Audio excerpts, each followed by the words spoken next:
The sky holds stories of power, bravery, and the machines that redefined air combat.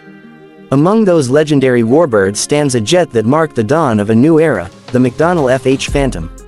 Before stealth, before supersonic speeds, before digital warfare, there was a fighter that took the first step into the jet age of naval aviation. The Phantom wasn't just another aircraft, it was a symbol of transformation, courage, and American innovation at its peak. Welcome to Wings of War, the channel where the world's most powerful war machines take flight once again. Here, we don't just talk about planes, we bring you into the cockpit, into the roar, and into the heart of the legends that ruled the skies. So strap in, throttle up, and get ready to experience one of the earliest kings of the jet era, the McDonnell FH Phantom, the real king of the sky. When the McDonnell Aircraft Corporation began work on the FH Phantom during World War II, the idea of a carrier-based jet fighter was still considered science fiction. Propeller-driven aircraft like the F-6F Hellcat and F-4U Corsair ruled the seas, but visionary minds at McDonnell believed that the next war would be fought in the air, and jet propulsion would lead the charge. The result was a sleek, twin-engine fighter that became the first purely jet-powered aircraft to operate from an aircraft carrier in the history of aviation. The FH Phantom first took to the skies in 1945, powered by two Westinghouse turbojets, small by today's standards, but revolutionary at the time. The aircraft featured clean lines, a slender fuselage, and a wingspan just over 40 feet. It was built not for beauty but for performance and precision. For the U.S. Navy, it represented something far greater than speed. It was proof that the Navy could enter the jet age without abandoning its carriers. During its first carrier landing tests aboard the USS Franklin D. Roosevelt, the Phantom proved that jet aircraft could not only take off from but also land on moving decks at sea. This was a game-changing moment, the birth of jet-powered naval aviation. The Navy, once skeptical, now had its faith restored in jet power. Pilots who flew the FH Phantom remember its smooth handling and reliability. It wasn't the fastest or most agile jet ever built, but it was forgiving, a quality that saved many lives during those early days of jet flight. The aircraft's top speed was around 480 miles per hour, slower than later jets, but impressive for its time. It could climb to over 40,000 feet, giving naval pilots a sense of power they had never known before. The Phantom was armed with four 12.7mm .50 caliber M2 Browning machine guns mounted in the nose, the same deadly guns used in World War II aircraft. Though its firepower wasn't massive, it was accurate and effective.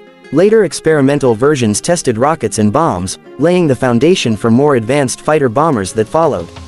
Its combat role was limited, as the aircraft arrived just as World War II ended, but its significance went beyond battle. The FH Phantom served as a crucial training platform, helping pilots and engineers understand how to manage jet aircraft on carriers, how to handle the immense thrust, the speed, the landing techniques, and even the heat jets produced on wooden decks. The aircraft entered operational service in 1947 with the U.S. Navy and Marine Corps. It equipped the first Navy all-jet squadron, VF-17A, later VF-171, and Marine Squadron VMF-122. This marked the beginning of a new chapter for carrier aviation, where propellers faded into history, and jet engines took over the sound of power. By the early 1950s, the FH Phantom was being replaced by more advanced aircraft like the F-2H Banshee and F-9F Panther, but the Phantom had already achieved its purpose. It proved that jets could rule the seas just as easily as they ruled the skies. What made the FH Phantom truly legendary wasn't just its technology, it was its timing.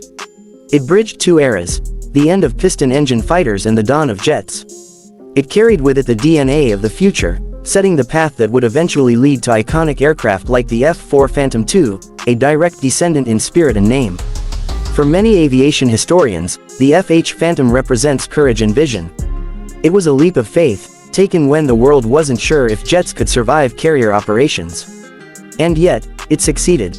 It made believers out of skeptics and turned the impossible into standard procedure. On deck, the Phantom looked sleek and futuristic, silver wings gleaming under the sun, twin exhausts whispering the promise of speed. For young Navy pilots stepping into the cockpit, it was more than a machine, it was a dream come true.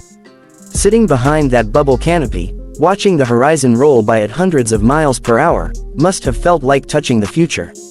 But like all pioneers, the FH Phantom story is one of quiet glory. It didn't fight major wars or break sound barriers. It wasn't the most photographed or celebrated aircraft of its time. Yet, it paved the runway for everything that came after, from the swept-wing jets of Korea to the supersonic titans of Vietnam and beyond. In the skies, the Phantom's engine hum was more than noise, it was history being written. It taught engineers how to balance weight and thrust, how to design landing gear for high-speed carrier traps, and how to build confidence in jet-powered naval aviation. These lessons shaped every fighter that followed, including the F-9F Panther, F-2H Banshee, F-8 Crusader, and even the legendary F-4 Phantom II that would dominate the skies decades later. Though only about 60 FH Phantoms were ever built, their influence echoed across generations. Each one served as a classroom for progress, a flying laboratory where the Navy learned how to master jets at sea. Today, only a few remain in museums, their silver skins still polished and proud, reminding us where it all began. If you ever see one of these Phantoms up close, perhaps sitting quietly in a museum hangar, look beyond the metal. What you're seeing is the soul of innovation. The courage of engineers and pilots who dared to defy limits. A machine that changed what the Navy believed possible. The McDonnell FH Phantom might not have been the fastest or deadliest aircraft, but it was the first of its kind, and in aviation, being first means everything. Every time a modern stealth jet lands on a carrier today, every time a pilot feels the deck rumble beneath a jet's power, a small part of that moment belongs to the FH Phantom.